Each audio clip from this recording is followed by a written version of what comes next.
안녕하세요. 교육의 진심인 아빠 원어드림입니다. 지금 제 얼굴에 이렇게 자국이 좀 났거든요. 일어나자마자 배 깔고 누워서 침대 위에서 휴대폰으로, 스마트폰으로 독서를 했습니다. 예전에 본 영화 중에 어떤 사람이 다른 사람의 몸에 들어가는 거예요. 그래서 하루하루 매번 그 사람은 이제 다른 사람의 인생을 사는 거죠. 그런 영화를 본 적이 있었습니다. 굉장히 인상 깊었던 영화인데,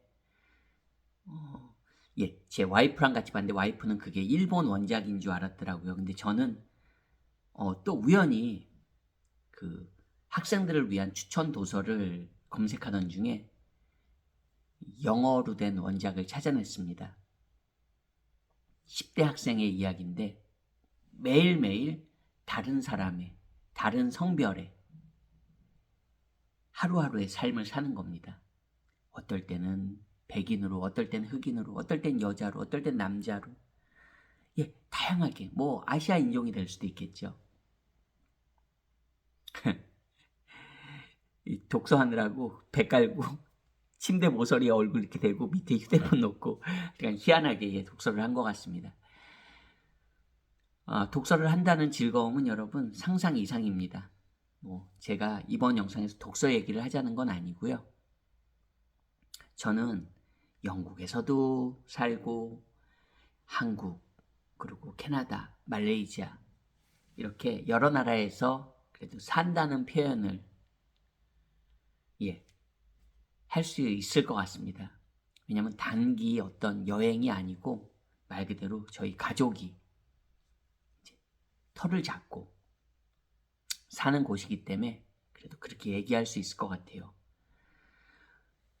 뭐 여러 나라에 사니까 장점도 많습니다. 물론 단점도 많겠죠. 그렇지만 이번 영상에서는 좀 좋은 얘기들을, 좀 긍정적인 얘기들을 좀 하고 싶습니다, 여러분.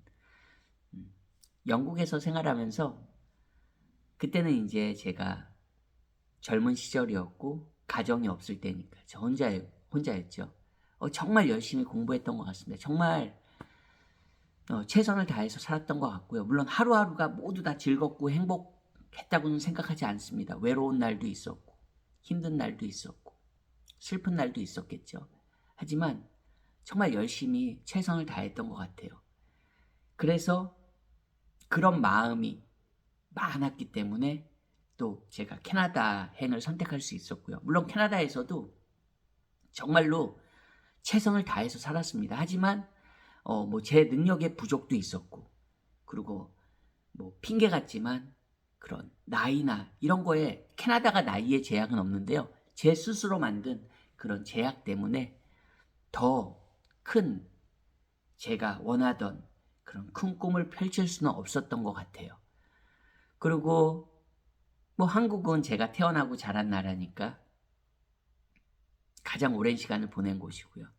그리고 이제 말레이시아 생활, 제 아이가 학교 생활을 하고 있는 곳이니까 저한테도 어떻게 보면 생활 공간이 되고, 저는 이제 뭐 왔다 갔다 이동할 수 있는 그런 자유가 있기 때문에 좋게 말하면 자유죠. 저는 그걸 자유라고 표현하고 싶습니다. 정말 여러분 해외 생활을 하다 보면 나름 단점도 있고 불편함도 있고, 가끔은 외국인으로 산다는 게, 내가 태어난 나라에서 외국인으로 산다는 거, 저 같은 경우에 한국이 해당되겠죠. 불편한 점도 많고 번거로운 점도 많습니다. 하지만 그런 거를 다 상쇄시킬 만큼의 또 무언가가 저는 있다고 생각해요. 제 아이에게도 그렇다고 생각하고, 그냥 단지 해외에 대한 어떤 환상이 아니고, 뭐 어떤 금전적인, 뭐 어떤 경제적인, 어떤 뭐 물질적인 이런 혜택보다는 여러 경험들이 아이의 인생을 좀 더 풍요롭게, 그리고 아이의 이런 마인드나, 아이는 느끼지 못하지만 왜 우리 한국에서만 쭉 자란 친구랑 여러 나라를 경험한 친구랑은 분명히 어떤 면에서는 다를 수 있다고 생각합니다. 그게 이제 장점으로 발현되기를 바라는 게 부모 마음이겠죠. 뭐 그런 마음으로 여러분들도 자녀들을 해외로 보내시고 뭐 캐나다나 뭐 말레이시아에서 공부시키는 분들도 계시고요. 물론 뭐 미국, 영국, 호주 그 밖에 나라들은 없겠습니까? 아시아만 해도 필리핀, 태국 다양한 나라들로 그렇게 도전하시는 분들이 계십니다. 저는 그런 친구들이 더 많았으면 좋겠습니다. 물론 모두가 그렇게 될 수는 없겠죠. 그리고 모두가 그 길이 맞다고 생각하지도 않으실지라도 적어도 제 마음과 제 영상을 공유하시는 분들은 그런 쪽에 마음이 좀 더 열려있는 분들이실 것 같아요. 그렇다면 그런 분들은 그냥 단지 어떤 해외 경험에서 끝나는 게 아니라 좀 더 거창하게 뭐 목표를 너무 거창하게 세울 필요는 없지만 그래도 조금 더 큰 꿈을 가지고 도전해 봤으면 좋겠습니다.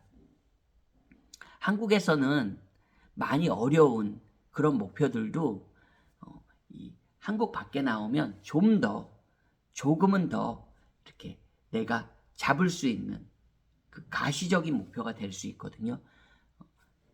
제 영상을 조금 보신 분들은 알겠지만 이제 해외 의대 같은 경우도 그렇습니다. 이제 한국에서는 너무 어려운 건 다 아시니까요. 그 얘기를 하기보단 해외에서 쉽다는 게 아닙니다. 하지만 해외에서는 좀 더 아이의 노력에 따라서 가능할 수 있다는 이야기를 좀 더 긍정적인 얘기를 어떤 그냥 환상이 아니라 조금 더 실현 가능성이 있다는 이야기를 해드리고 싶은 겁니다. 약대도 마찬가지입니다. 뭐 치대는 안 그렇겠습니까? 제가 이 해외 의대, 약대, 치대 이렇게 지금 언급한 거는 아무래도 한국에서 가장 우리가 들어가기 어렵다고 생각하는 그런 전공들 중에 이 세 개는 꼭 들어가지 않겠습니까? 뭐 서울대, 연대, 고대 이런 명문대를 뺀다면 그 다음에는 전공별로 아무래도 가장 들어가기 어려운 전공들이 지금 제가 말한 그런 전공들도 반드시 포함된다고 생각되기 때문에 언급을 드린 거예요. 그냥 조기 유학도 단지 영어만 조금 하면 되지.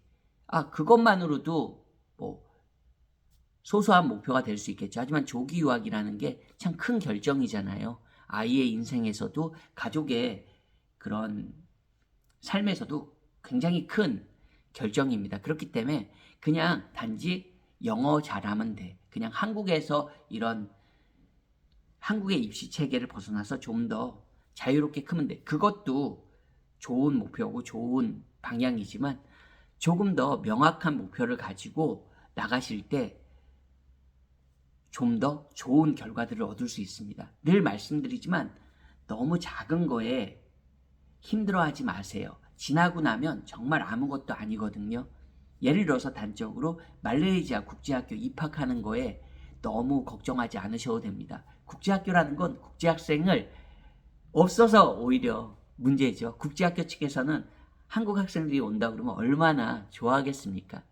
국제학생인데 또 한국 학생들은 공부도 잘하고 부모님들도 학비도 척척 잘 내고 얼마나 좋은 고객이겠습니까? 안 그렇습니까, 여러분?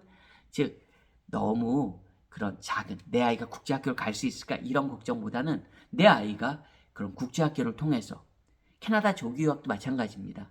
국제학생 비싼 학비 내고 옵니다. 웰컴이죠. 캐나다 입장에선.